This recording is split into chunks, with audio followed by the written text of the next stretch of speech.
Sorry. Yes. Okay. Welcome to Intensive Scare Unit. The page for this game was really good. It looked super creepy, so let's see. There is an epileptic warning, so there's flashing lights and stuff like that. So if that bothers you, or like if you are susceptible to that, maybe not. Yeah, it's a nurse horror game. You would love this, I think. Sigh. It's my first night shift during residency today. Oh, this is just Miss Me Cat Simulator. Let's go. We're playing Miss Me Cat. Thank you. Mom and Dad had always wanted me to follow in their footsteps, to become a specialist. Mom was a pediatrician and Dad was a neurosurgeon. God damn. I followed their wishes and got accepted to residency, but all I want is to get a good night shift. Night shift. Okay. I heard that there is no good night shift. I can't say I had high expectations for my first night shift in the ICU, but if I'd known it would be this gloomy, I might have tried to get more than 3 hours of sleep. From the moment I walked through the door, it felt like I'd stepped into a different world. The lights are dim, the beeping is constant, and the whole atmosphere feels like it's one bad day away from a horror movie. Real?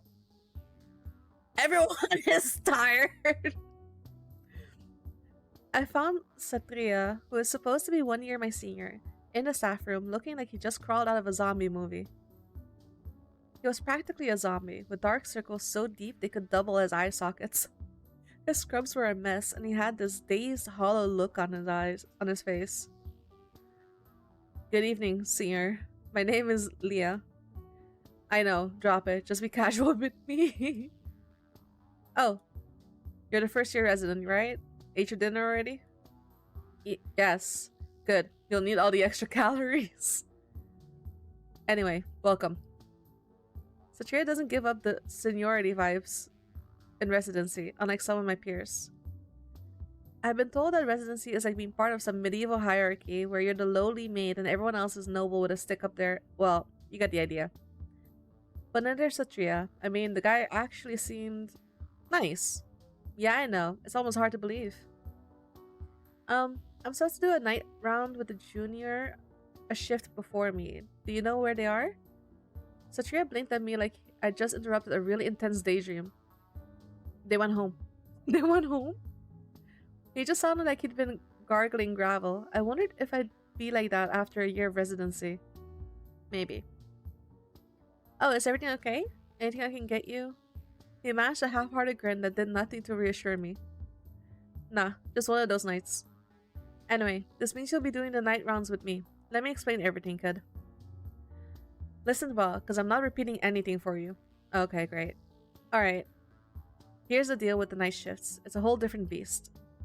We're understaffed, so it's basically just you, me, and well, one nurse tonight. Wait, one nurse for the entire ICU?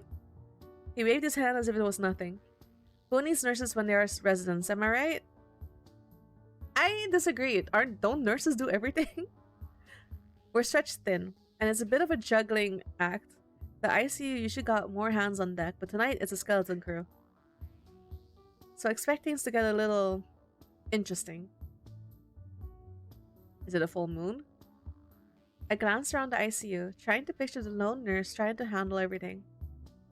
I'll do my best. Good. If you're lucky, she'll be able to cover all the bases, but don't count on it. We'll need to pitch in wherever we can. So, I'd like you to take charge of the patient bells. Patient bell duty? What does that involve? It's exactly what it sounds like. You'll be the one answering the patient's call bells. Oh! Every time a patient hits their call button, it's your job to respond. It's one of those tasks that gets handed off to the newbies because it's hella boring, but crucial. Amazing. I'd already been dreading the prospect of juggling everything else, and now I have to deal with constant interruptions from call bells too. Here's how it works. Each patient's room has a call button next to the bed.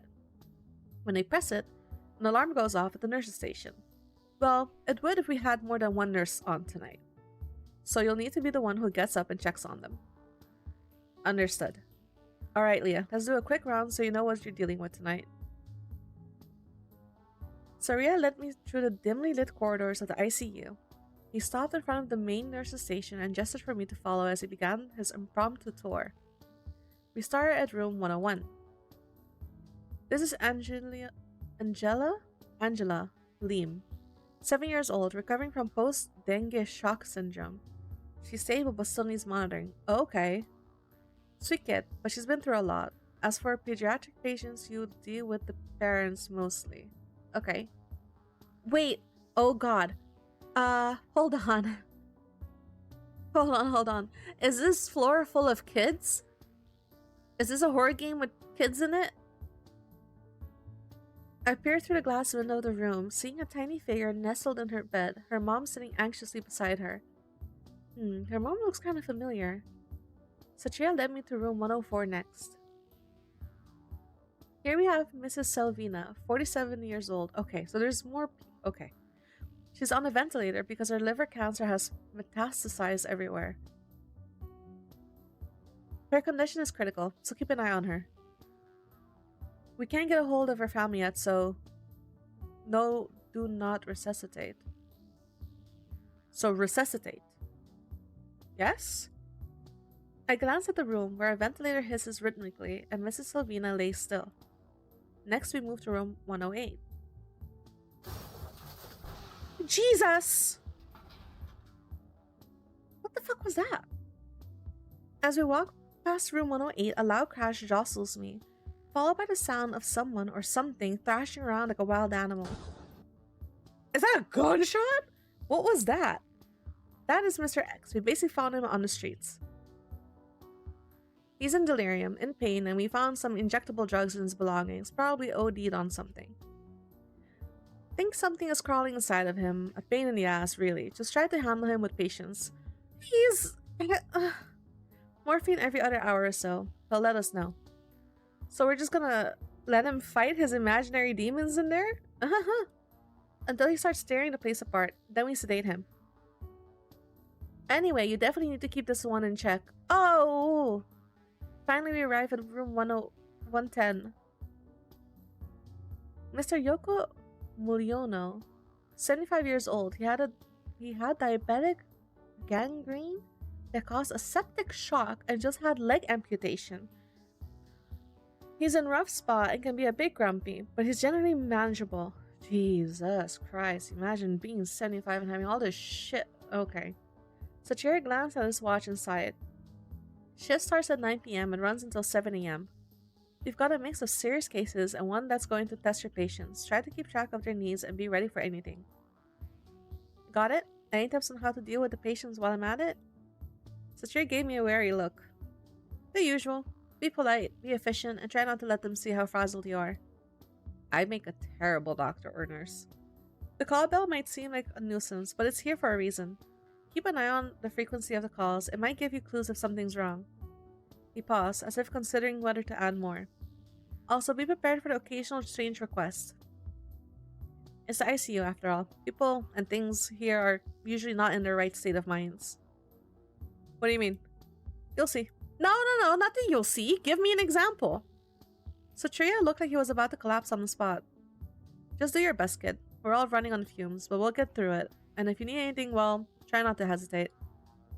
Almost forgot, since we're working at an ICU, try to answer the patient bells as fast as you can, yeah? Any call might be someone's life and death. I mean, you can't just undo your mistakes in real life, right? Satria on the brinks of collapse. Oh, yoy. As Satria shuffled off to the doctor's call room, he moved so listlessly it was like he was gliding through the shadows. After only a year. Seriously, the guy looks like he was part of the doctor. I bet that's gonna be me after a year.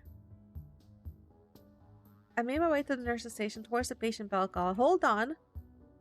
Oh, automatic saves? I can't save. Oh my god. Okay, great. Oh, this is the other nurse. The nurse on duty, who had been introduced to me as part of the skeleton crew for the night, was standing at the desk. She looked up as I approached, and my first impression was that her face was so pale she almost blended into the background. Hello, I'm Leah, the new resident, just checking in.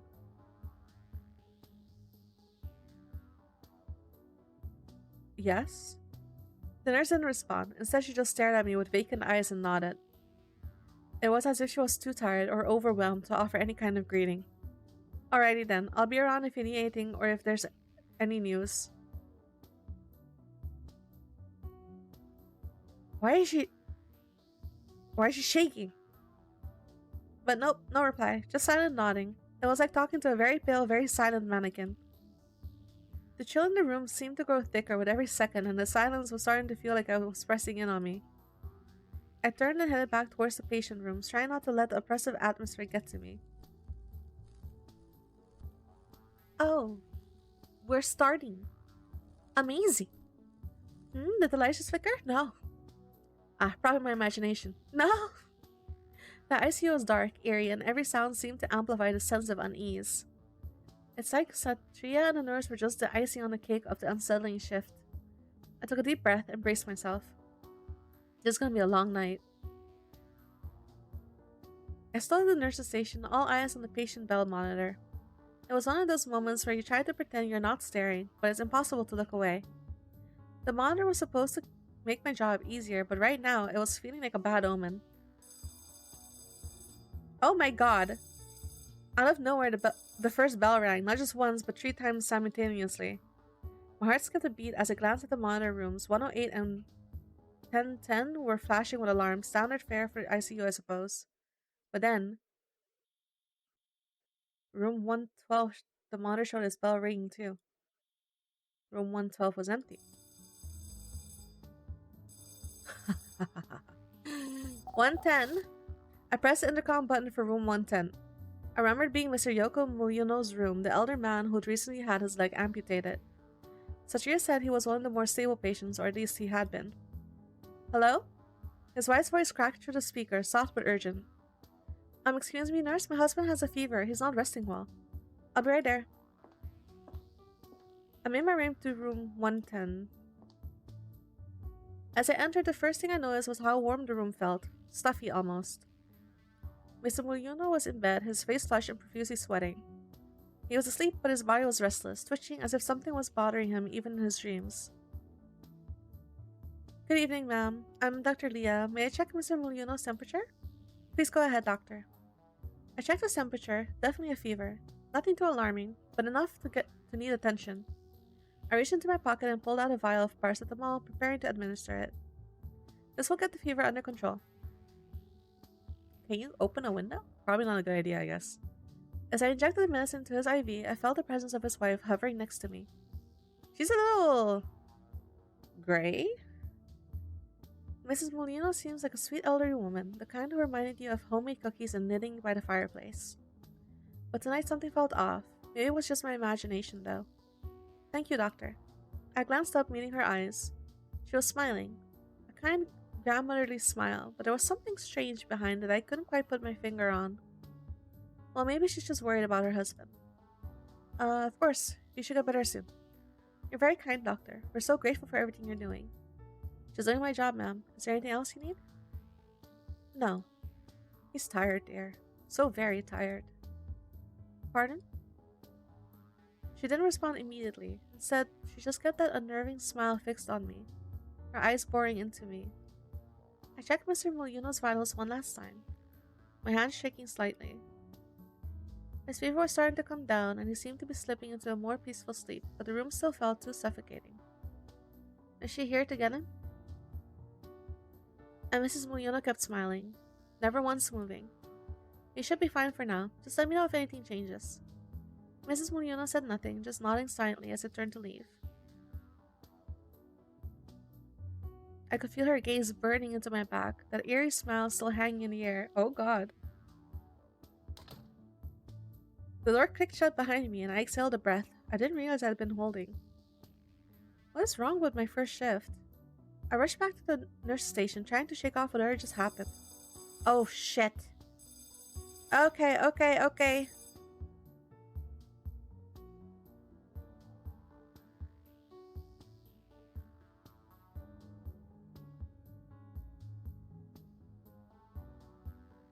I glanced at the nurse who was still standing there, eerily mute, as if the chaos around us didn't even register. I'm sorry, I didn't say any of that.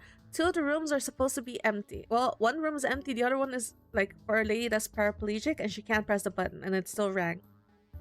What the hell's going on with this night shift? Satria, my ever-reliable senior, just let out a sarcastic laugh. Well, well, it seems like there's a welcome party for you. What? Wait, I wasn't done with this room yet. 101? Wait, was 101 also empty? Fuck, I don't remember. I pressed the intercom button on 101, half expecting something out of a horror movie to greet me. Instead, Angela's mother's voice crackled through the speaker. Oh, okay. Doctor, Angela's IV drip is running out. Could you come and replace it? I'll be right there. Relieved that it was something straightforward, I finally grabbed a fresh IV bag and made my way to the room. Oh no. But as soon as I walked in, the atmosphere felt off. Not again. Angela's mother, Mrs. Lee, was standing by the window, her expression a mix of worry and something else I couldn't quite decipher. Her daughter seemed to be asleep peacefully in her bed. Excuse me, Mrs. Liam? I'm Dr. Leah. I'll be replacing your daughter's IV drip. Dr. Wait, I'm sorry to trouble you, but there's been knocking on the window. You lower the blinds, you close it, you ignore it. It's been happening for a while now, but when I look, there's no one there. Probably just the wind. She just looks back at me. Or I could check for you. No, I don't want to check. I moved to the window, opening the curtain and peering out into the darkness. Nothing. Just a faint reflection of the room behind me and the dark sky beyond. Great, fantastic. Stop looking outside. I shook the latch just to be sure, and it was securely locked. It's safe, ma'am. Nothing out there. She just gave me an uneasy smile as I started to replace the IV drip. Something about her tugged at the back of my mind. I felt like I'd seen her before. Are you on social media or something, Mrs. Liam? Your surname is familiar. Yes. Yes, I'm a tic-tac model. Veronica Liam. I see. She didn't respond, just turned back to the window. She was holding her left wrist, and for a moment I thought I saw some bruising marks on them. Oh. As I finished up the IV, the unease in the room seemed to thicken. Seems like I shouldn't have asked. Just press the bell if you need anything else. Angela's mom nodded again, but her gaze remained fixed on the window. It's as if she was waiting for something or someone that wasn't there. I quickly left the room, sighing to myself. Feeling thirsty, I wandered into the doctor's lounge. Satria was already there, leaning against the counter while stirring 2 cups of coffee. He handed me one with half a smirk. Thanks. Hang in there, kid. This is just your first shift.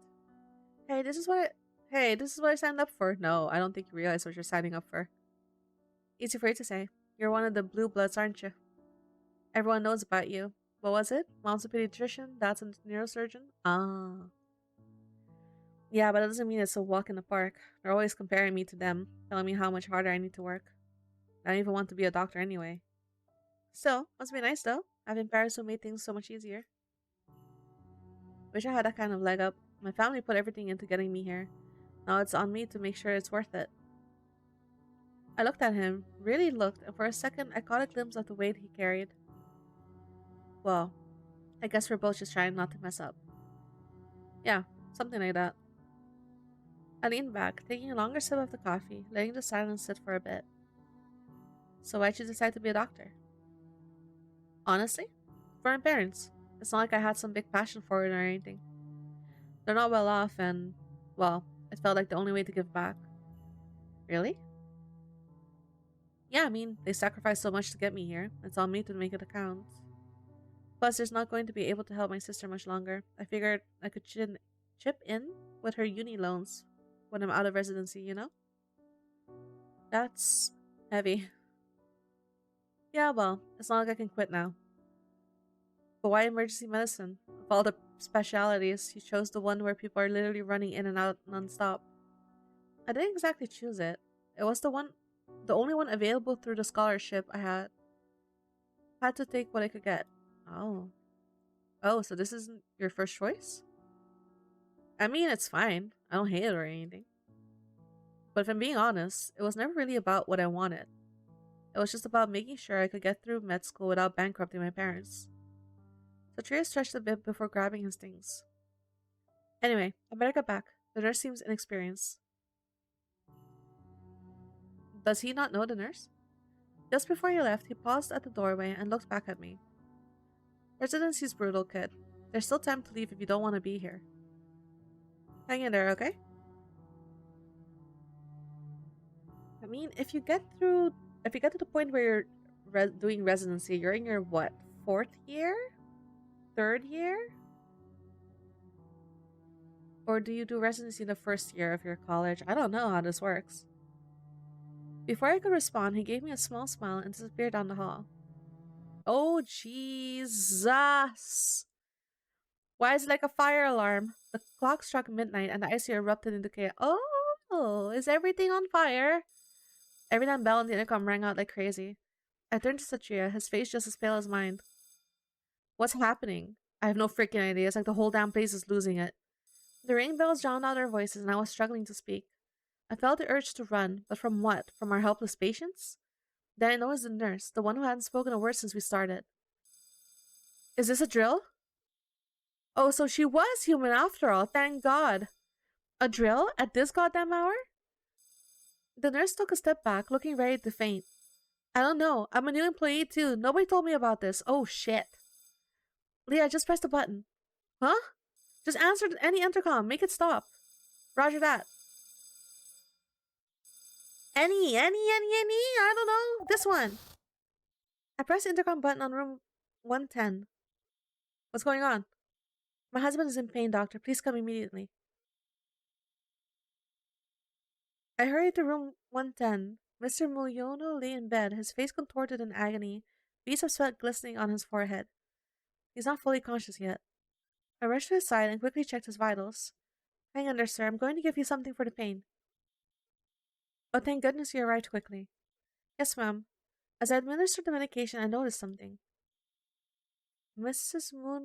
Mulyono stood at the foot of the bed, a serene smile on her face. But her feet weren't touching the ground. Yeah, I figured she's dead.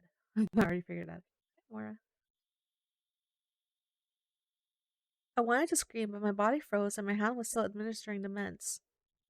I quickly finished my job and got and god damn it, the syringe fell to the floor. No, fuck off. As I bent down to retrieve it, I was face to face with her feet. I wasn't just dreaming. She wasn't just standing there, she was floating. Oh, the room is fucked, suddenly. The meds are in the system now. He should be alright. I'm just gonna go. Now. Her smile widened. Did you leave because you're done or because you've noticed? Does it fucking matter? I'm helping your husband. Me. The room felt a lot colder, and shadows deepened in the corners as if they were reaching out to grasp me. Somehow there were cracks in the wall. I couldn't move a muscle. Mrs. Mulyono, I think you should. Do you see me? I've been talking to you. No, I see you. Panic surged through me, and I turned to the door, desperate to escape. I have to go. Oh, the whole place is fucked now. Fuck. With one last frantic glance at Mr. Mulyono, whose pained expression mirrored my own horror, I bolted from the room and slammed the door shut behind me. As I stumbled back into the oddly darkened hallway, I suddenly heard it. A soft whispering voice that sent chills racing down my spine. No, that not be the child. Mrs. Mulyono. Ay, contigo madre! I'm helping your husband. Behave. You should know. Should know what?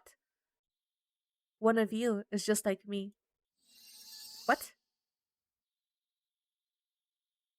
The darkness hides secrets, my dear. One of you is pretending to be alive just like I once was. Is it me? I slowly shuffle back towards the nurse's station, trembling. Who could it be? The nurse? Satria? I'm alive, aren't I? Or maybe Mrs. Mulyona was just trying to scare me. Maybe. Ay, ay, ay. 3 bells rang out at once. Room 108, 101, and 105. I groaned. 108 was Mr. X, who's convinced someone is crawling under his skin. Ugh! 101, Angela and her tic-tac famous smile with a mysterious knocking. Room 105, empty. Perfect.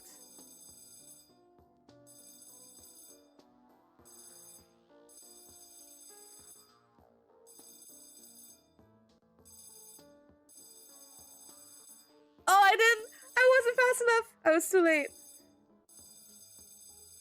Better luck next time. Suddenly, room 108's door swung open violently. Mr. X, with his wild eyes and disheveled hair, burst out, throwing away all his medical equipment as if it were poison. She's after me. Who? Sachir, we have to stop him. Okay! We chased after him, but he was too fast, too frantic. I have to run. I can make it. Can make what? He bolted into an empty room. Before I could reach him, he lunged for the— Oh, shit! Sir, this is the 5th floor. He jumped, and I felt time stretch as I watched him fall. Oh, shit! The sickening thud echoed through the hall, and the air filled with the haunting sounds of gamelan and Saturn's song, an air lullaby that seemed to mock the tragedy. I stood frozen and my heart pounding, and a woman's laughter pierced through the haunting melody. It was as if it was coming from the very depths of hell. No, no. The sound of his life's body sprawled on the ground below broke something inside of me. I fucked it up! My vision blurred and the world around me spun as I sank to the floor, darkness closing in. Then suddenly I was awake in my work attire, my heart racing in my own bedroom. Where am I? The familiar walls surrounded me, and the night shift felt like a distant nightmare. I blinked, disoriented, and for a moment I couldn't shake the feeling that it all had been real. I checked my phone, and it's the day before the night shift. It was supposed to be tomorrow. The hell? I frantically turned the TV on, and there it was on the news. Tragic news from the city hospital. Ganina Sanyan, the once prominent CEO, has jumped from his death from the hospital building. Sources say he was struggling with overwhelming debt from online loans, a situation he found himself entangled in after a series of poor financial decisions. Okay. My stomach twisted as the screen flashed images of him, smiling with a woman who looked like the Bessinden women. The who? They looked so happy, so full of life. Now the joy was gone, leaving behind nothing but despair. Witnesses reported hearing a strange sound coming from the hospital moments before the incident. Authorities are investigating the circumstances surrounding his death. I stared at the screen frozen. The laughter, the singing, it all came flooding back. I felt sick. Was this all connected to the night I had spent at the hospital? Wait. So I had my night shift. He was there. He died. I wake up back in my room and it's the night before the night shift, but he did die. Okay. As the news continued, I couldn't shake the feeling that the nightmare wasn't truly over. Mr. X dies.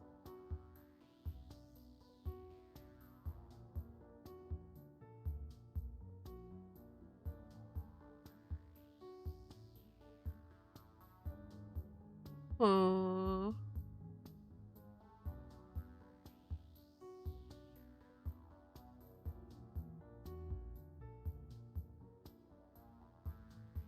We'll do this one. He is room 108. Okay. 108, 108. I pressed intercom button on room 108. Good evening, sir. It's Dr. Leo. What's going on in here? A long, unsettling silence followed, broken only by the humming of ventilators. I was about to repeat myself when a garbled voice came through the speaker. She's inside me. His voice cracking with pain and something else, fear maybe. Her hands, scratching, trying to get out. I swallowed hard, trying to keep my tone professional. Sir, there's nothing under your skin. You're just experiencing a symptom of your condition. No, no, no. His voice was louder now, frantic. I could hear the sound of him thrashing in his bed, the bed frame creaking under the force. You don't understand. It's her nails. I can feel them. Digging. Sir, just breathe, okay? I'm going to check in on you. But you have to stay still, alright? No reply. Just a wheezing laugh crackled through the intercom, making the hairs on the back of my neck stand up. I reached the door to room 108, bringing the sedatives with me. Suddenly, everything was eerily quiet. Groggily, I glanced down the hallway, hoping to ask for assistance from Satria or the nurse, but I was alone. Where the fuck are they now? I took a deep breath, steeling myself as I pushed open the door to room 108. Oh, okay, he's not in bed. I should have let Satria take this one. Mr. Axe was thrashing violently, face contorted in agony. His hands were clawing at his own skin, scratches covering his arms where he tried to dig out whatever he believed was inside him. Help, please. Please get her out. I can't take it anymore. I'm just going to sedate you, sir. It'll help with the pain, but you have to let go, alright? As I reached for the syringe, he grabbed my wrist with surprising strength. Let go. Let go. She's in me. Oh my god. Her nails are trying to cut through. She's going to crawl out of me and into you. She'll tear us all apart. His grip tightened, and for a moment I could almost feel it, a sharp cold scratch just beneath my own skin, like nails dragging through the flesh. My stomach turned, but I forced myself to stay calm. I had to. It was just a delusion. It's just the drugs.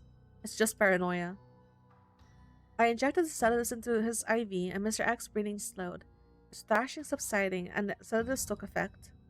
But even as his eyes fluttered shut, he kept whispering to himself, "She's coming."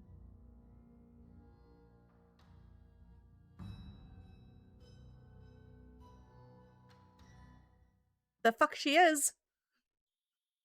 I backed out of the room, trying to calm my trembling hands. But then, as I started down the hallway, something stopped me in my tracks.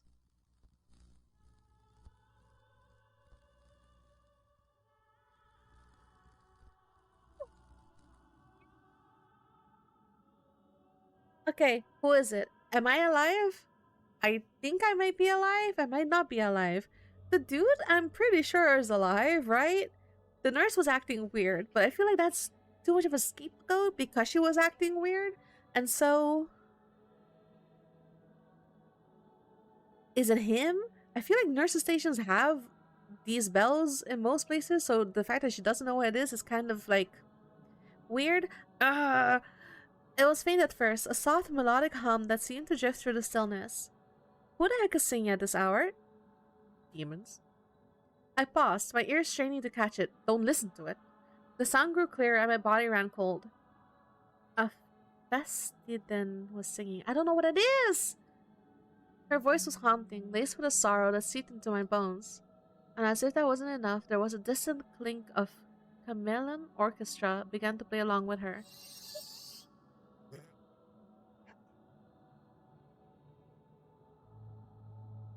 The hell's going on? Don't worry about it. I was coming from Mr. X's room. It couldn't be from his phone or TV. The Pestiden's voice was so close, it was like she was standing right behind me. Shut the fuck up! And singing directly into my ear.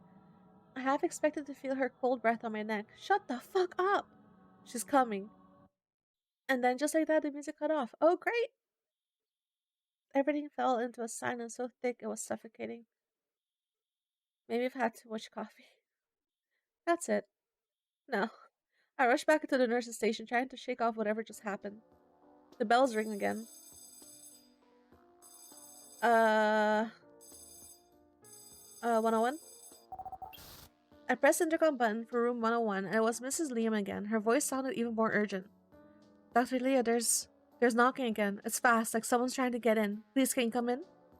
Of course there is. When I entered, the room was dim, with just a faint glow of the monitoring equipment. Mrs. Veronica Lee was sitting beside Angela's bed, her face even paler than last I saw her. Doctor, I'm sorry for bothering you, but it's been happening more frequently. The knocking, it's almost like it's demanding to be let in. As if on cue, the sound started again. Sharp, rapid knocks that seemed to rattle the window. I took a deep breath and went to the window. The fuck? Here we go again. I pulled it open, half expecting to see something or someone on the other side. You'll see it now. It'll pop up right now. Once again, there was nothing. This is... The knocking has stopped immediately as well. It's fine, ma'am. There's nothing out there. Listen. Ask her why she's scared. What does she expect to be out there? What are you hiding? You got bruises all over you. Is it the dad? The music is fucked. Mrs. Ames shook her head, her eyes welling up with tears. Maybe it's just me. Maybe I'm losing it. I've been so stressed out. No, because I just heard the knocking too. My baby, I wasn't there for her. My job, but all the pressure on social media kept me too busy. And I abandoned her when she needed me most. Maybe it's just my guilt haunting me. For a moment, I wasn't sure what to say. An ICU where people died and went to critical conditions seemed to feed on fear and guilt, twisting it into something that could reach out and touch you in the dark. What's important is you're here right by her side during this critical time, ma'am. The music! She nodded, but her expression didn't change.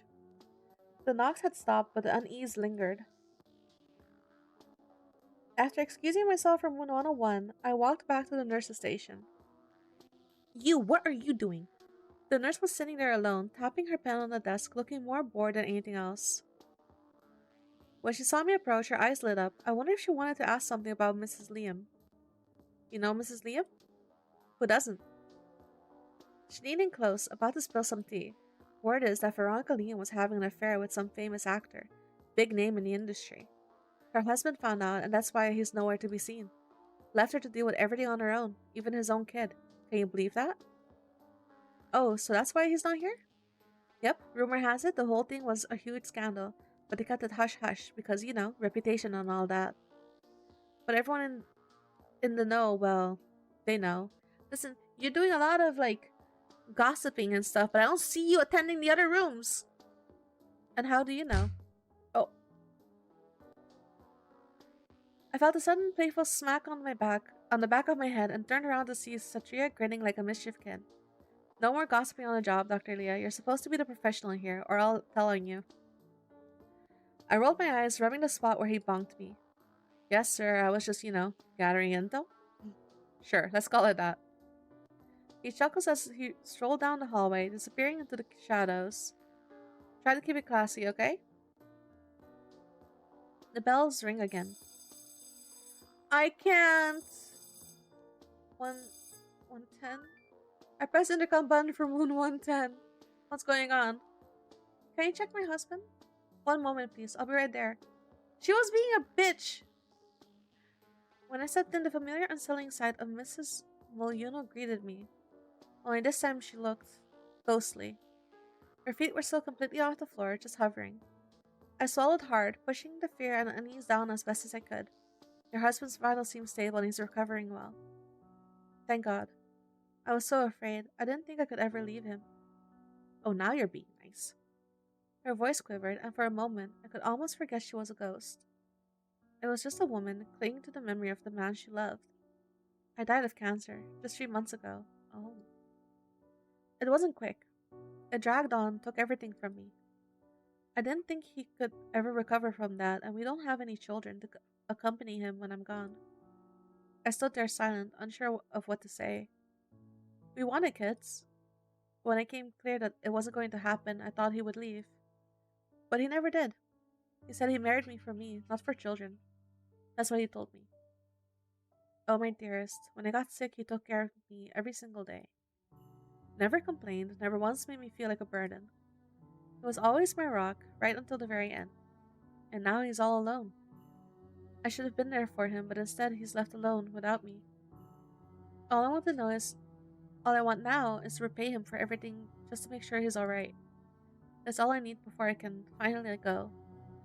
As I stood there still trying to process everything, Mrs. Mulyono's ghost figure floated a little closer. Doctor, can you promise me something? Promise you'll make sure he gets better? I hesitated. There was no way I could make that kind of promise. Healing wasn't something I could guarantee. I can't promise he'll get better, but I can promise you that I'll do everything I can. I'll give it my hardest. That's the best I can do. For a moment she didn't say anything, just looked at me. That's good enough for me.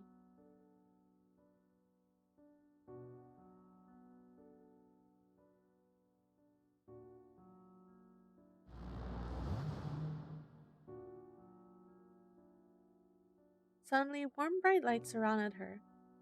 It wasn't like the usual eerie glow that accompanied her before.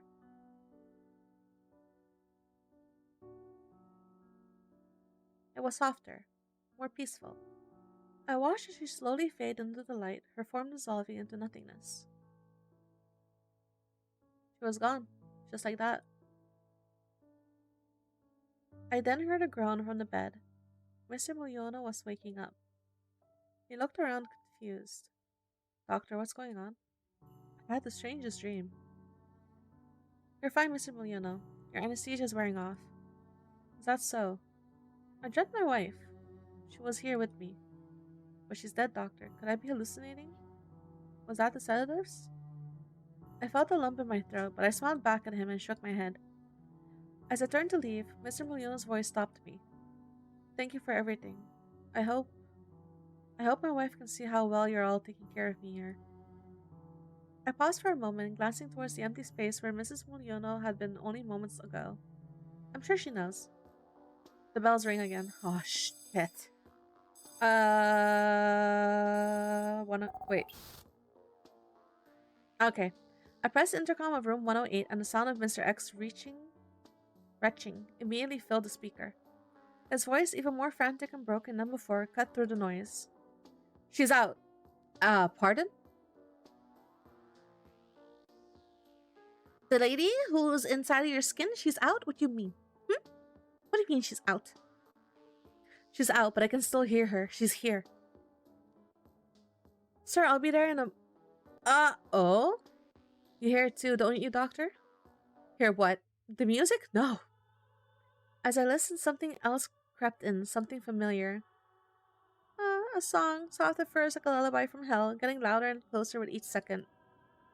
The song drowned out Mr. X's screaming. The hairs on my neck stood on end as her voice wound through the static. It inched closer and closer. I don't like her. Until it felt like she was right here in the nurse's station instead of Mr. X's room. I can't do this alone. I bolted towards 108, dragging the new nurse with me, despite her protests. Yes, come with me. The eerie wails of Mr. X still echoed in my ears as we rushed down the dimly lit hallway.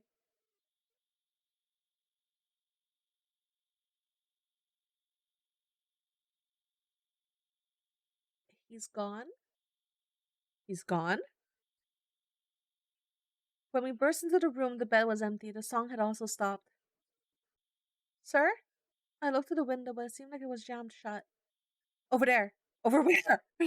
The nurse pointed at Mr. X, cowering under the bed, his wide eyes glinting with terror. Sir, what are you doing under there? Is he under the bed? Don't you! Just tell him to get out! I knelt down, trying to see him better. Shut up! Before I could get an answer, the nurse beside me let out a blood-curdling scream. She stumbled back, clutching her foot, eyes wide with fear. Clutching her foot? Doctor, something's scratching me. It's under the floor, scratching me. What? A cold chill ran down my spine. The scratching, that horrible feeling from earlier was back, and it wasn't just my head, the nurse felt it too. Whatever was down there, it wasn't done with us yet. But helping Mr. X came first. I had to sedate him. Mr. X was still trembling under the bed, his eyes darting around like he was seeing something I couldn't. I injected the sedatives into his arm, trying to ignore everything else while the nurse cowering behind me. Just breathe. His eyes fluttered closed as the drug took effect. I turned towards the nurse. Did she bolt? No, she's still here. Are you okay? My mom said, being a nurse is an honorable profession. Yeah, well. I'm just here for the paycheck. Yeah. It's okay. He's asleep. Let's get out. But as I turned to leave, the silence was shattered by that haunting sound again. The song. I didn't wait to see what would happen next. Let's go already.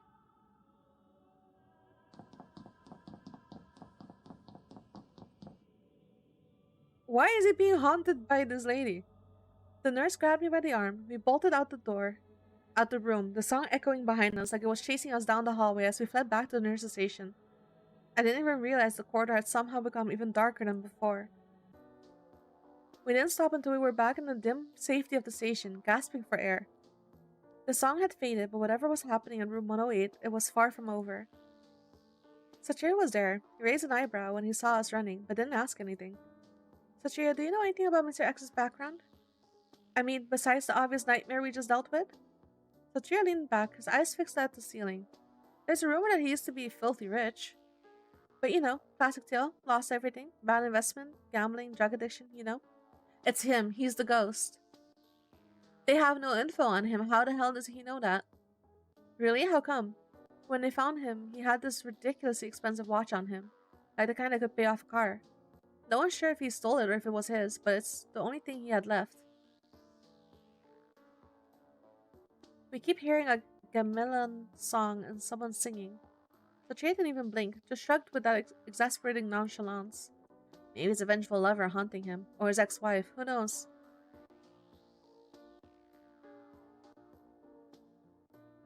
Is he the ghost? Or maybe the music's just in his head, and now it's in yours too. Sachiya, shut the fuck up.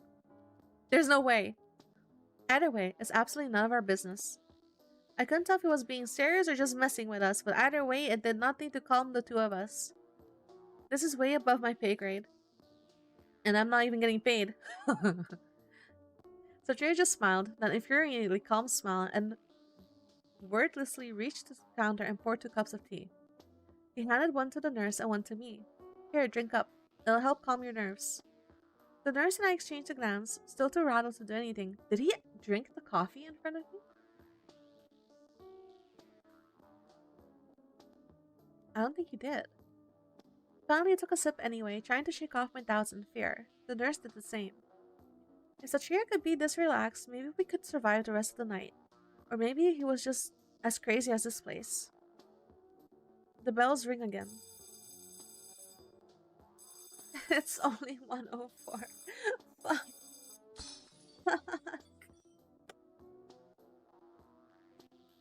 There's no one in there. I pressed the intercom button for room 104 and was greeted by a loud crash, the unmistakable sound of something shattering on the floor. Hello? Mrs. Salvina? Oh no, this is the lady who can't move.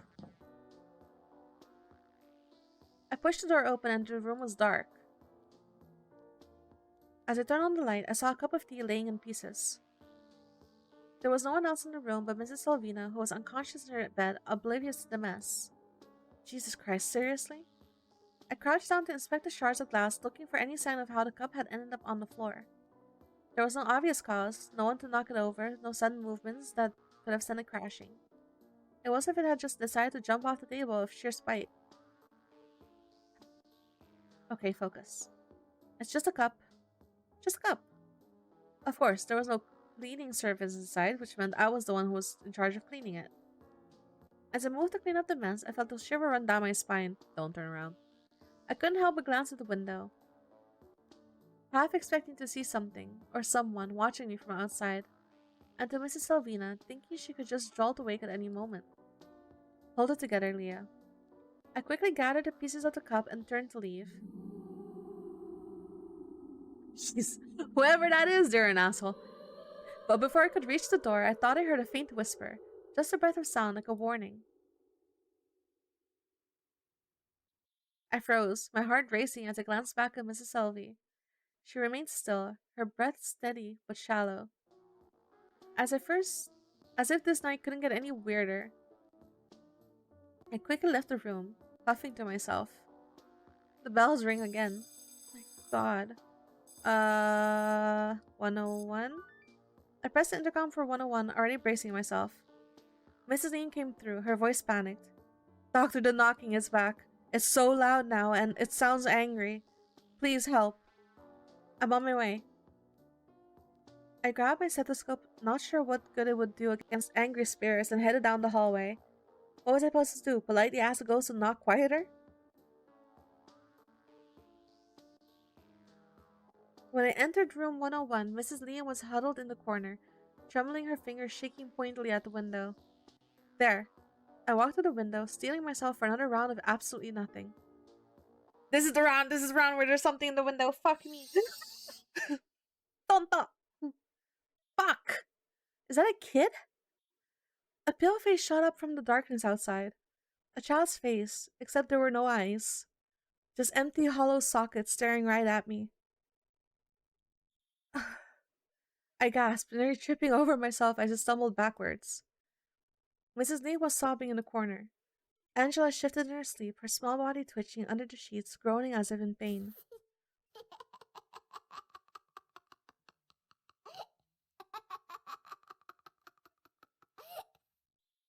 Oh, yeah?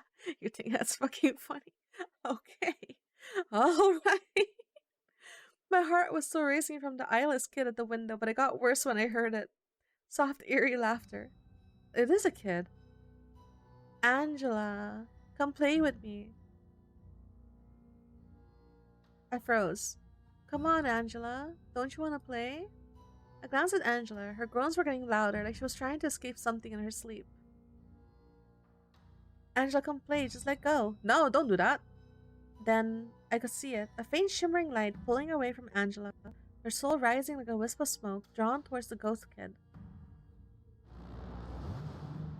No. No, what the fuck am I supposed to do? Give her back. Get away from her. But Angela's mother, still huddled in the corner, was oblivious to whatever was happening to Angela. She just stared at the ghost kid, her face twisted in fear, not even realizing the danger her daughter was in. Angela, fight it. You can't go with him. What's happening? The ghost child turned, grinning wider, his eye sockets boring into me. She wants to play, just like I do. Angela's soul followed the ghost kid, and the ghost kid laughed. He pointed at Mrs. Liam.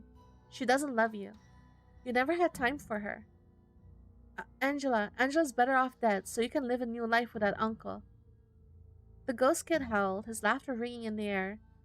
Mrs. Liam, help her, help Angela. I tried to prevent them from getting out of the room, but the darkness around us thickened. I could feel it wrapping around me, pulling me back. I'm so sorry, dear. You don't get to say that now, Mom. You never cared about me. You were too busy with your stupid modeling career. See, I'm right, aren't I? I waited for you. I thought you'd love me enough to come back, but you didn't. I didn't know. I was wrong. Please, Angela, come back to me. Angela shook her head, tears streaming from her empty eye sockets. It's too late for that. You'll never understand. I wanted you to care. And Angela likes me more. We'll be best buddies. We can play forever and ever. No more staying at home alone, just fun and games with me. For a moment, I could see Angela hesitating, looking back at her mother. The ghost kid jumped in, his cackles screeching like nails on a chalkboard. Your mom doesn't love you. She only cares about herself. Come with me, Angela. We can have so much more fun together. Mrs. Ling was a mess of tears and desperation. No, Angela, please, I love you. I want you back.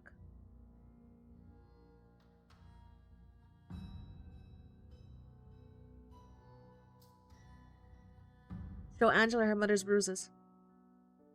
Angela, your mom has suffered enough. Look at this. I grabbed Mrs. Liam's hand and showed her all the bruises she had. Angela stared in horror, not knowing what her mom had gone through. You need to go back to your body, to your mom. You can't just leave her like this. Angela's eyes flickered with a moment of hesitation, but the ghost kid tugged on her hand, whispering something in her ear. She looked at her mom one last time. I'm sorry, Mommy, I didn't know. Daddy beat you up, didn't he? And yet you stay with him because of me. You can be free. You can be free now, free from Daddy and from me.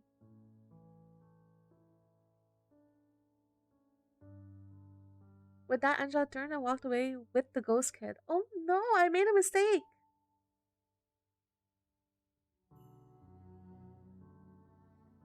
Oh no. Panic surged through me as I rushed to Angela's bedside and grabbed the intercom. Satria and the nurse came running into the room, their faces grim as they saw Angela's lifeless body. We worked quickly, performing chest compressions, giving her oxygen, everything we could bring her back. But deep down I knew it was hopeless. Angela's soul had already left. Fuck.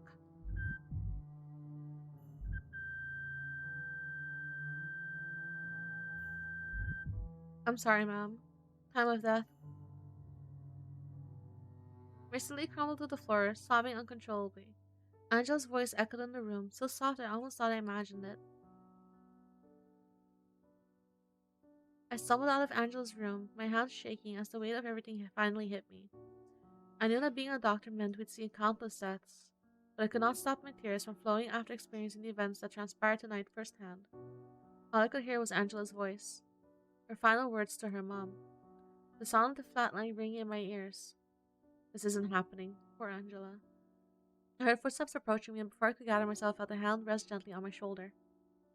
Satria, you did your best, kid. I saw her leave. I saw the ghost child. I couldn't do anything. She's gone, just like that. Comes with the job. Sometimes, no matter how hard we try, some things are just out of our control. We're doctors, not gods. But she was just a kid. I know. You did everything you could, more than most would. Let that be enough. For once, there was no sarcasm from him, just a quiet understanding. And somehow, that made me cry even harder. Satria stood there, silent, letting me cry it out, no pressure. Is he the ghost? Just there. Angela dies. Yeah, that's not the right. Are you kidding me?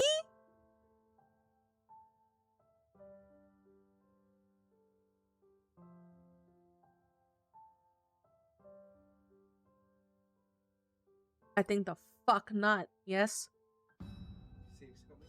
Yes? No! I'm not even save scumming because these are auto saves. The game's letting me save scum. Okay. Angela, listen to me. Your mom loves you. If she doesn't, she wouldn't be here when your father doesn't. Angela saw pauses, uncertainty flickering in her eyes as she glanced at her mother. I'm so sorry, Angela. I've been working to escape this hellhole with your father. You know that he beats me, and I wanted to get away to take you with me so I can pay for your food and school. But in my work, I forgot how much you needed me. I'm so sorry. She's just saying that because she's scared of losing you. Don't let him trick you, Angela. You're stronger than this. I don't know. You're loved, and you deserve a chance to be happy here with your mom. Don't let him take you away. Slowly, Angela's soul started to drift back towards her body. No, Angela, don't be boring. Stay with me. Don't be boring.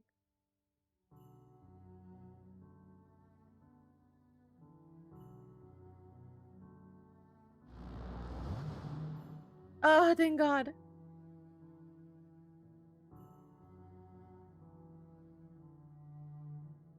Oh, I left my mommy. And if daddy is hurting mommy, then she doesn't have anyone but me. Mrs. Liam rushes to her daughter's side, cradling her as tears stream down her face. Angela, oh my God, you're okay. I'm so sorry. I'm so sorry, baby. I've been such a terrible mother. I thought working was the only way to save us, but I wasn't there for you when you needed me the most. Angela, still groggy, blinked slowly as she leaned into her mother's hug, her small hands grasping weakly at Mrs. Liam's shirt. It's okay, Mommy. I've missed you so much. I've been running away from our problems, but no more. I'm leaving him. We're leaving. I promise. I'll make it right. I'll make everything right. Angela's eyes fluttered closed for a moment, but this time it wasn't from exhaustion. It was from peace. She smiled weakly, nodding as she nuzzles into her mother's shoulder.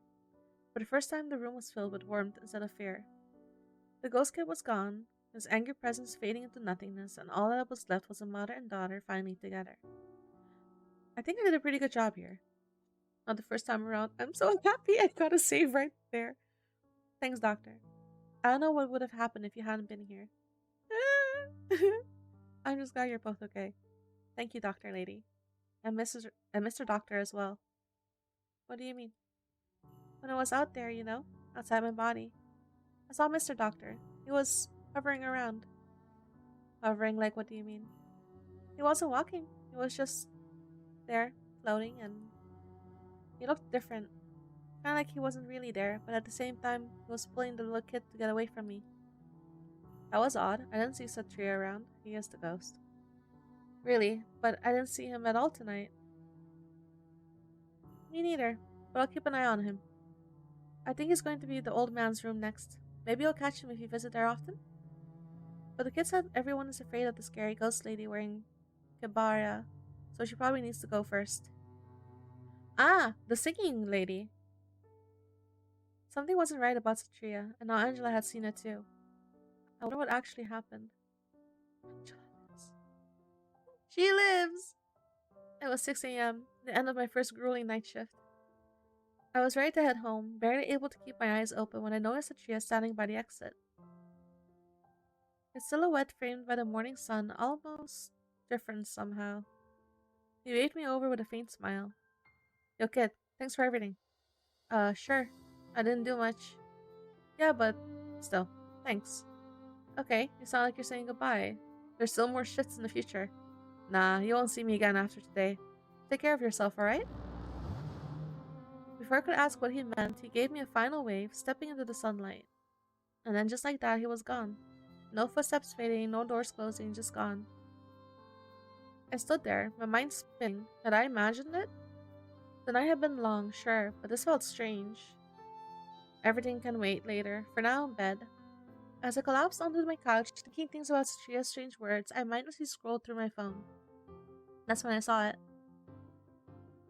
Satria Damanique, medical resident, dies in a single motorcycle accident at 7 p.m. last night. Oh, wait a minute.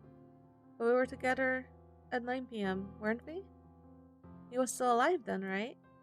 I scrolled through the comments, heart pounding. People were mourning him, talking about how kind he was, etc. But if he died last night, then who was with me on my shift? A chill crept up my spine as I replayed our final conversation in my mind, his calm words, the way he disappeared into the sunlight. Was it real? Had I just worked an entire shift with Satria's ghost? I leaned back and closed my eyes, whispering a solemn prayer for Satria, for his peace and his journey, wherever it was now taking him. Satria had worked so hard only to be lost in the very grind he had struggled against. I sighed, staring out into the early morning light, unsure what the future would bring. I wonder if I could end up like him. One thing was certain, though. I would never forget him. And I would never forget this odd night shift at the ICU. Normal ending. Angela epilogue. A few days later, I bumped into Angela and her mom in a hospital. Angela looked so much better, healthier, happier. Her mom smiled at me and I could see the relief in her eyes. Doctor, thank you for everything. It's nothing, really. So what happens now? Well, we're moving abroad soon, just the two of us. Starting over, away from her dad. I glanced at Angela, who gave me a bright grin. It was clear they were ready for a new beginning. That's great. I'm really happy for both of you. Angela's mom pulled out her phone with a grin. Cute. Come on, let's take a quick video together. Before I could protest, she recorded a short clip of the three of us, thanking me for saving her daughter. Angela smiled happily and I awkwardly waved at the camera. And there we go. Upload. You're gonna be famous now. Oh, great. Great, just what I needed, ma'am. Yeah, at least it's for something good. Goodbye. Goodbye, pretty doctor. See you later. Feel free to DM me if you need anything. A collab, whatever. Oh my god. As I walked away, I felt a warmth in my chest. It was a reminder that things really can get better. Oh. Mr. Yoko Mulyono returned to the hospital for his follow-up and after his appointment came over to me in the hallway. He was holding a beautifully decorated music box. Dr. Leah, I just wanted to thank you for everything. My wife, she loved this music box. It was her favorite. And I'd like to give it to you. Mr. Mulyono, I really don't know what to say. He smiled gently, holding out the box. It's fine, doctor. She always said it brought her peace. I think she'd want someone like you to take care of it. I don't have any children to pass it to anyway. I carefully took the music box from him. I'll treasure it, I promise. You know, when I first met her, I never imagined how much she'd changed my life. We didn't have children, but we had each other. That's enough for me. I hope. One day you find someone who loves you as much as she loved me. His words hung in the air, and I felt a lump in my throat. Thank you. He gave me one last smile before turning to leave. As I stood there with the music box in my hands, I could feel all the memories it held. It made me think about the kind of life I wanted to build too.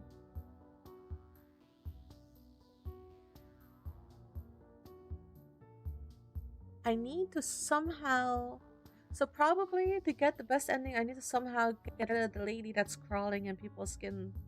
But I don't know how to do that. How do I do that?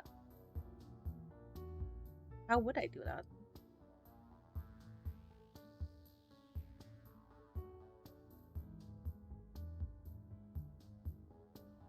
How would I do that?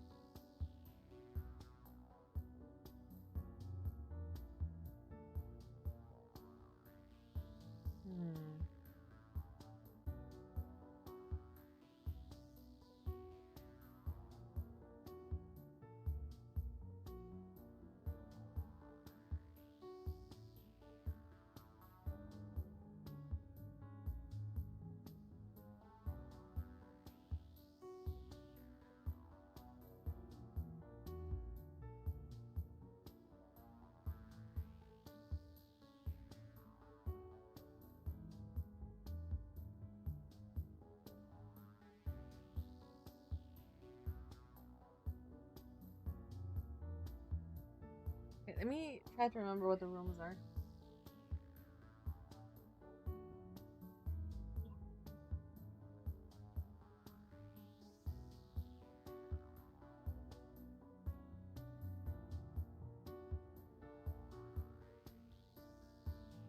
Alright.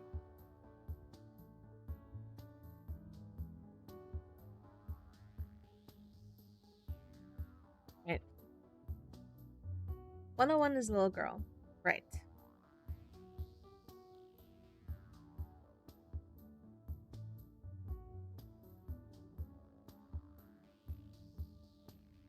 Um, 104 is the lady who can't move.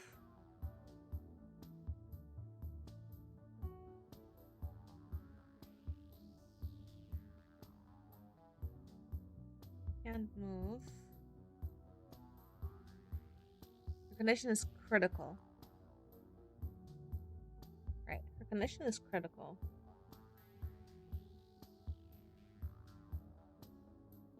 108 is Mr. X.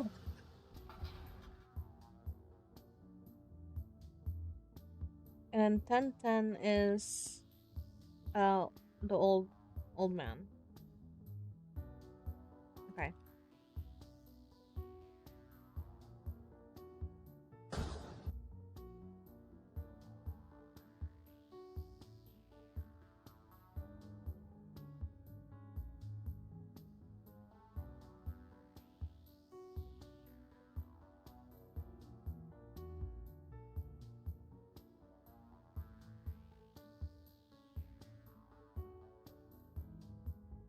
Okay.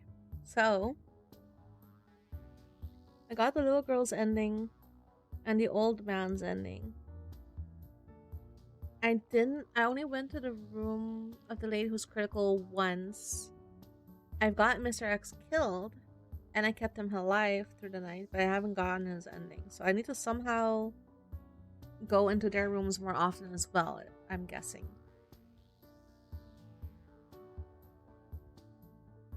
So let's see. Okay, the light flickers. Okay, this is the first round. Okay, room 12 is empty. Okay. 1218 and 110. So let's go 18. I pressed the intercom button for room 108. Good evening, sir. Is Dr. Leah. What's going on in there? A long, unsettling silence follows, broken only by the humming of ventilators. I was about to repeat myself when a garbled voice came through the speaker. She's inside me. His voice crackling with pain and something else, fear maybe. Because the little girl said that the thing that's haunting him has to go first. And then the old man will be fine and she'll be fine. So I need to focus on him. Her hands, scratching, trying to get out. I swallowed hard, trying to keep my tone professional. Sir, there's nothing under your skin. You're just experiencing a symptom of your condition. Okay, this we've heard before.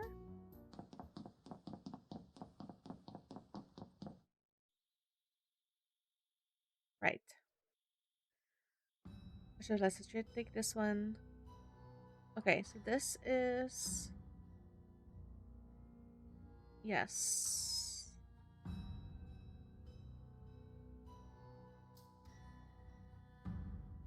So I sedate him this one time. Yes, okay.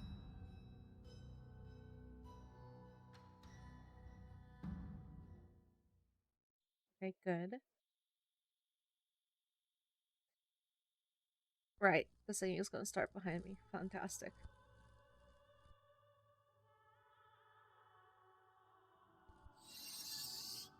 Is it like opera sing?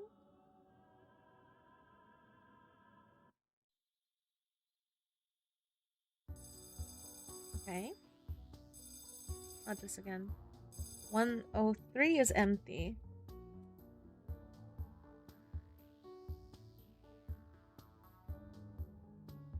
Okay. 103 is empty.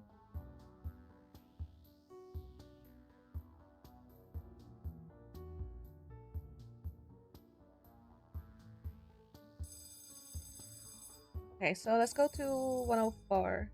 There's a lady who can't move. So okay, so now the glass broke.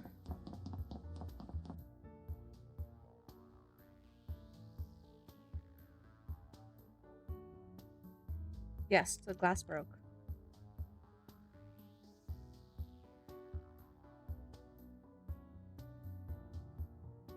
Okay.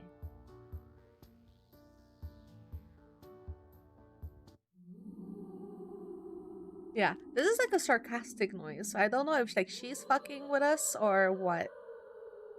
Or someone's playing a prank.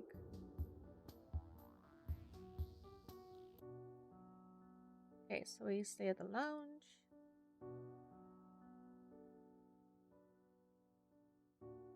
Mom's pediatrician.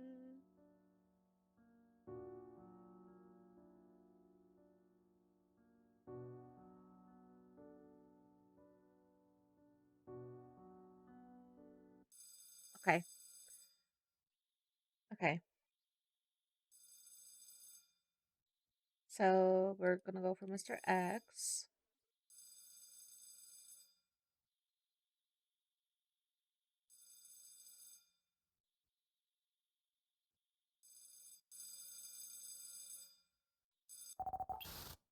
I press intercom for X and the sound of Mr. X screeching to the speaker.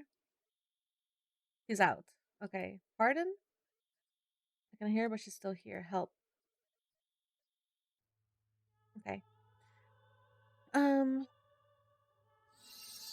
Right. The singing is there. So I drag her with me. Okay. Now she's out into the room.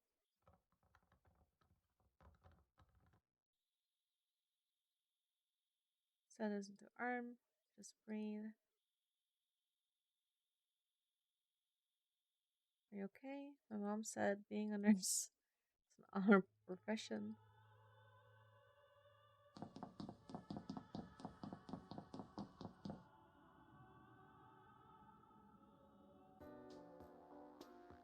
Okay. Okay, used to be filthy rich.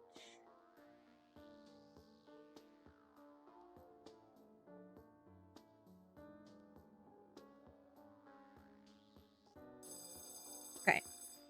108, 101, and 105.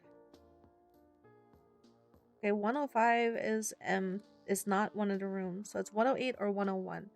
I feel like I should go to the little girl's room at some point though, but okay, let's go to 108.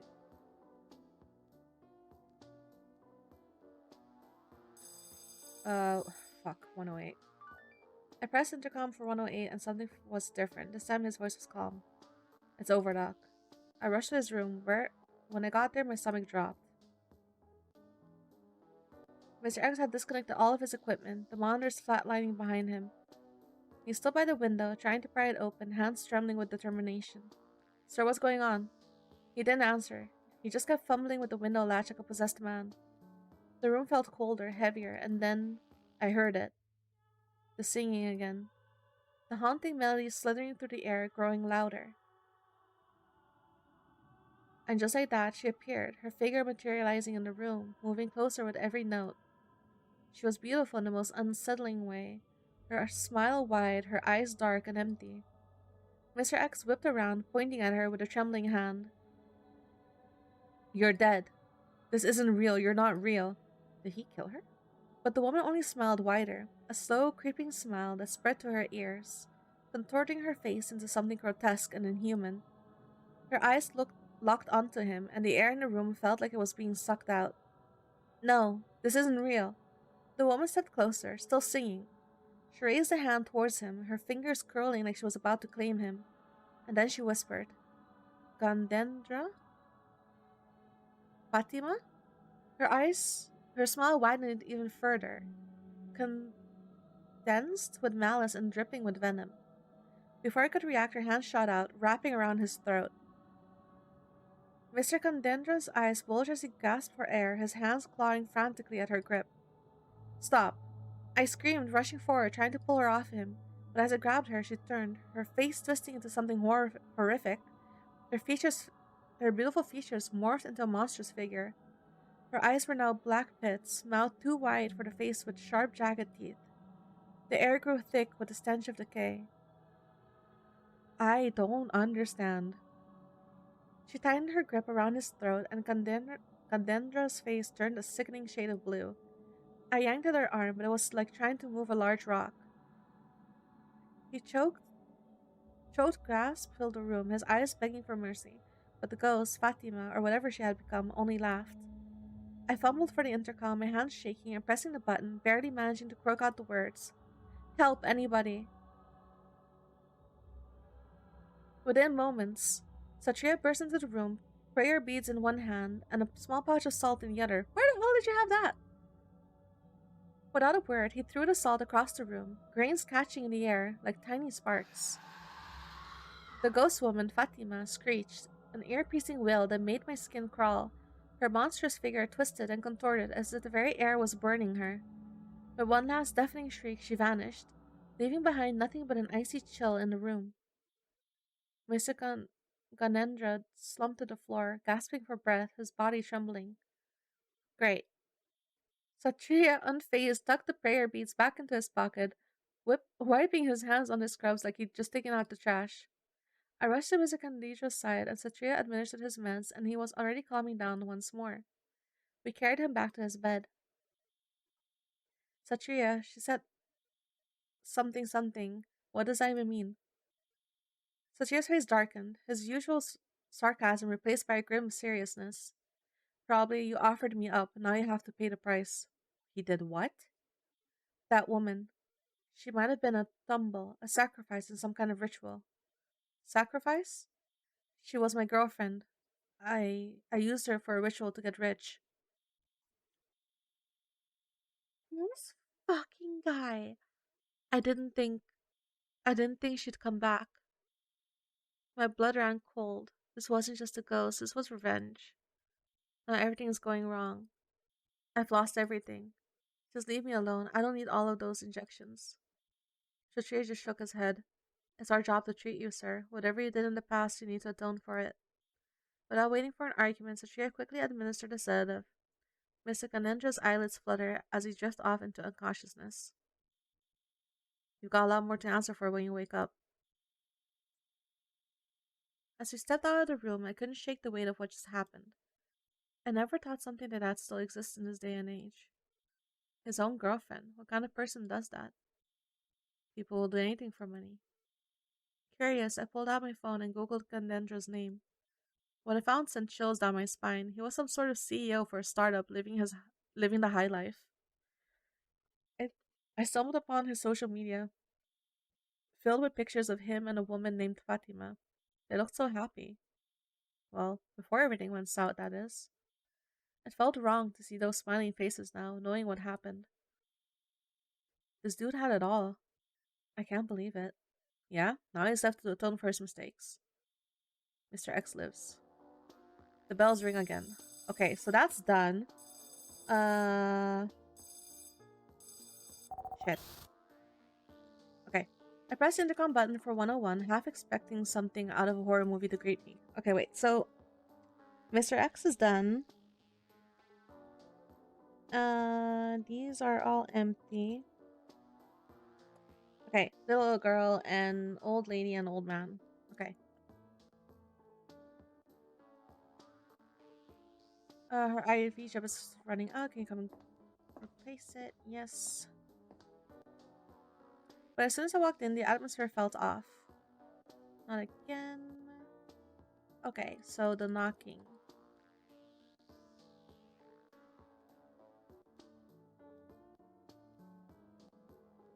Okay, so this is the same. 104? I pressed the intercom button to hear a low scratching sound echoing through the speaker, like nails raking against wood. Hello, are you there? No answer, just more scratching. Ew! I hurried to room 104, bringing a broom with me for no apparent reason. No apparent reason other than you're gonna fight whatever's in there. Pushed the door open, and there she was, Mrs. Selby, still unconscious in her bed. But then I saw the walls. Scratch marks crisscrossed the surface as if someone or something had been trying to claw their way out. I moved closer, the sound of scratching growing louder in my ears. What the hell? I reached out to touch the wall, feeling the rough texture of the scratches beneath my fingertips. Then I blinked. In an instant, the marks and everything else vanished. It's as if it was just a dream. Leah? Holy crap!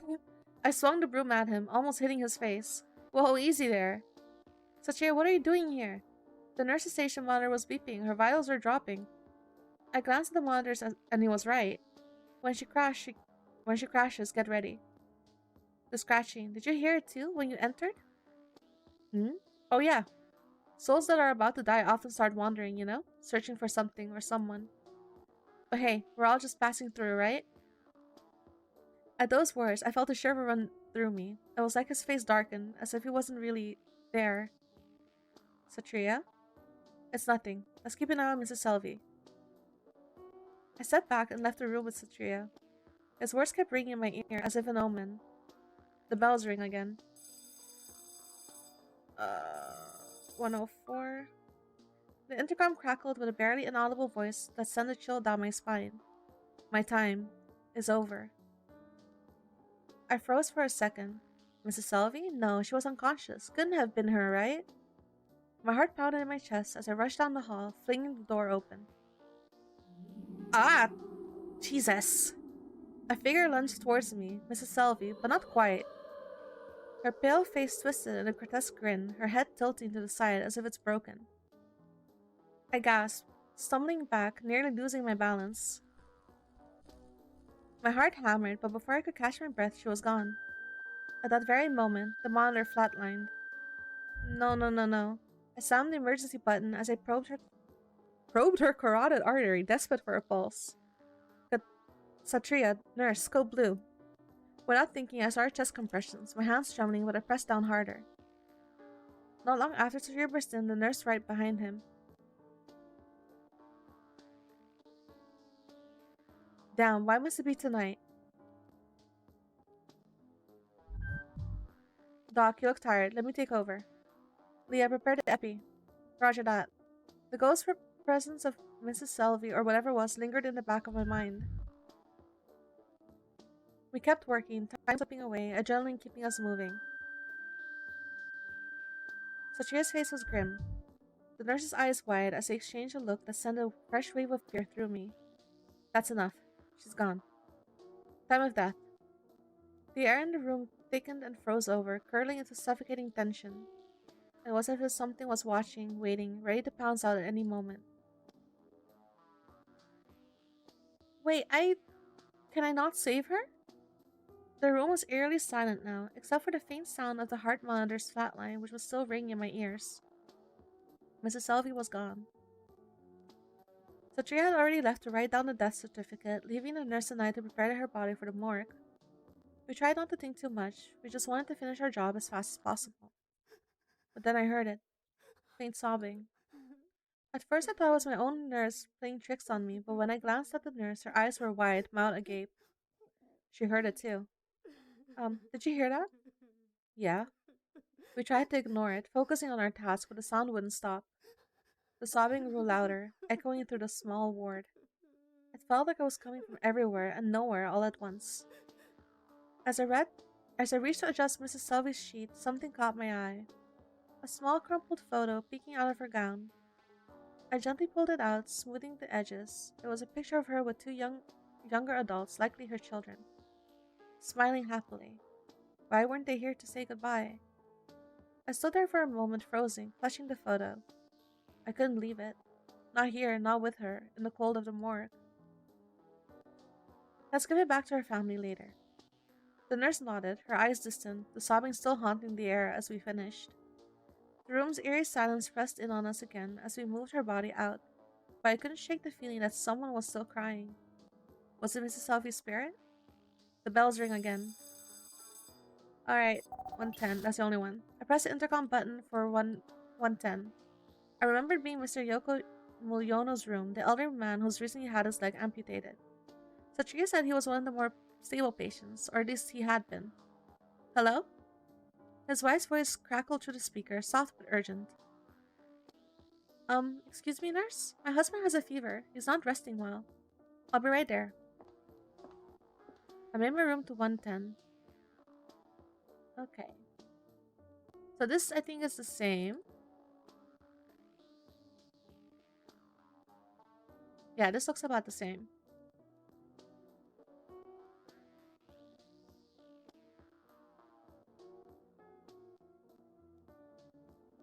Yeah, this is the same.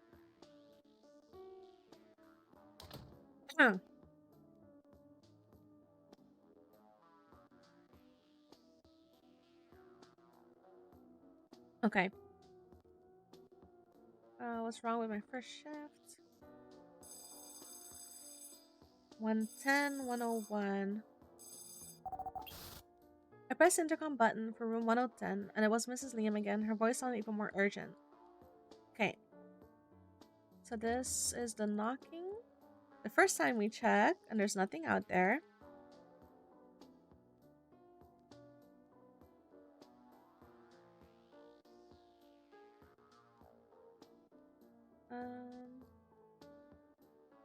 Right.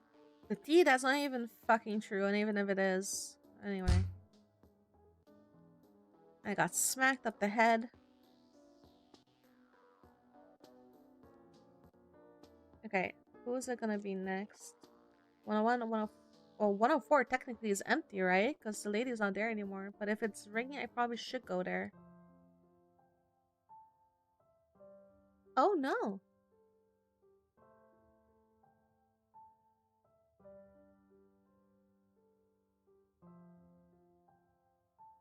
Huh? Wait, can I not do all of this in one go?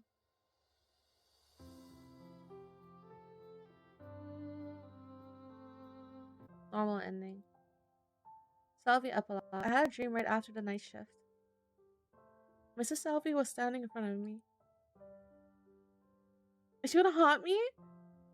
She looked like she just didn't life, but there was a glow about her that made her seem almost ethereal. Doctor, thank you. For trying your best, for tending to me until I died. I wish I could have done more.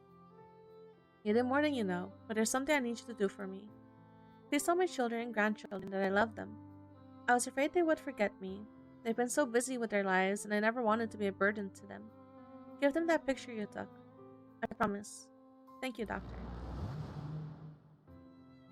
I quickly went to the hospital and rushed to the dimly lit morgue. Mrs. Selby's family must have been called by now. I caught sight of two figures huddled together in the corner. They must be Mrs. Selby's children. I'm Leah, the ICU doctor who took care of your mom. We came as soon as we heard the news. We didn't know that she had passed away. I'm sorry for your loss. She wanted me to give you this. I reached into my pocket and pulled out the crumpled picture I had found, a photo of a younger Miss Selby with her children.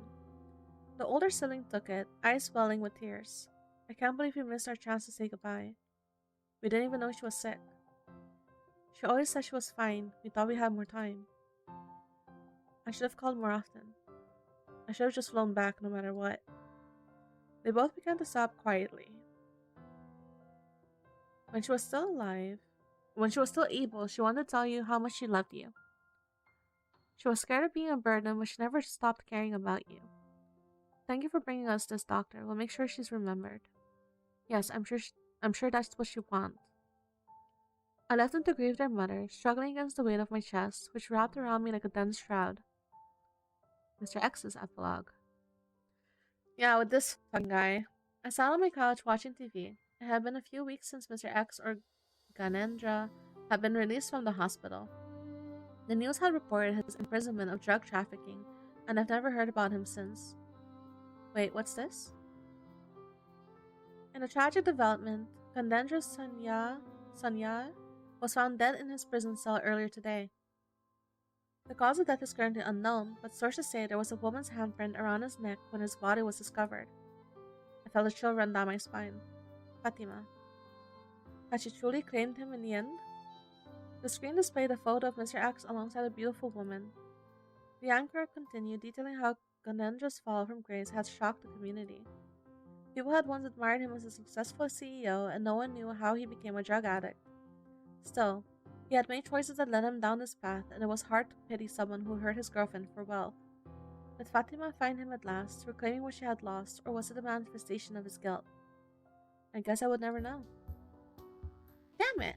There has to be a different ending.